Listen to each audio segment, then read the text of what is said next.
Entra no carro, pega a chave. Você pode fazer isso? Por favor. Como é que é? Você falou? Entra no carro e pega a chave. Você tá vindo de onde? Não vai acontecer, não. Agora você filmou, acabou. Você tá vindo de onde? Eu de Belo Horizonte, meu nome é Wilson Silva Coelho. Uhum. Eu tenho um filho chamado Wilson Silva Coelho. Uhum. E o Rafael, eu esqueci meu nome, eu tomo remédio. Agora eles vão te matar. Você tá vindo no carro sozinho? Como é que é? Você vai tomar um tiro, para, você vai morrer à toa. Eu não posso te salvar, eu tô salvo. Eles não podem matar. Entra, rapaz, você vai. Eles não vão te matar porque eu tô vendo. Entra dentro do carro, sou seu pai! Eu sou seu pai! Se você quer, ou você acredita em Jesus, levanta a mão!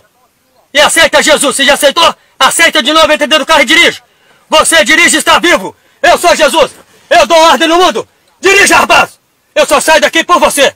Se alguém entrar nesse carro e eu morrer, ou não, vou morrer, eu sou Jesus, agora você acredita? Entra aí, rapaz, você tá vindo de onde, PH? Belo Horizonte, meu nome é Wilson. Ele se fodeu, sabe o que tá aqui? Jesus, eles vão tentar matar, você vai tomar um tiro, ó. Pá. Você vai ficar vivo. Não cai não, tá? Você vai sentir o seu, você cair, levanta. Cai, levanta. Eles se fuderam, eu sou Jesus. Eles se fuderam, pede licença, senão eu te mordo.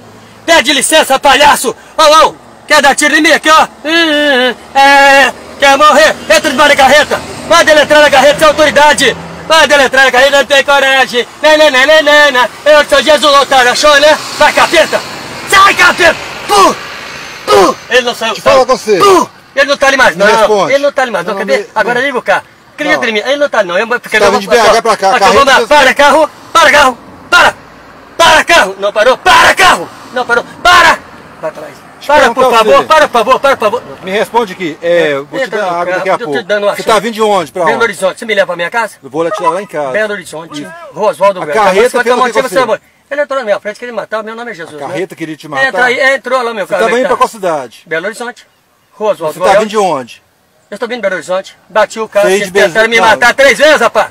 Ele de BH pra Ele tentou me matar 4 vezes. A carreta? Também. Olha, me mataram 4, eu já morri mais de 150 mil vezes. Tá doido? Eu sou Jesus!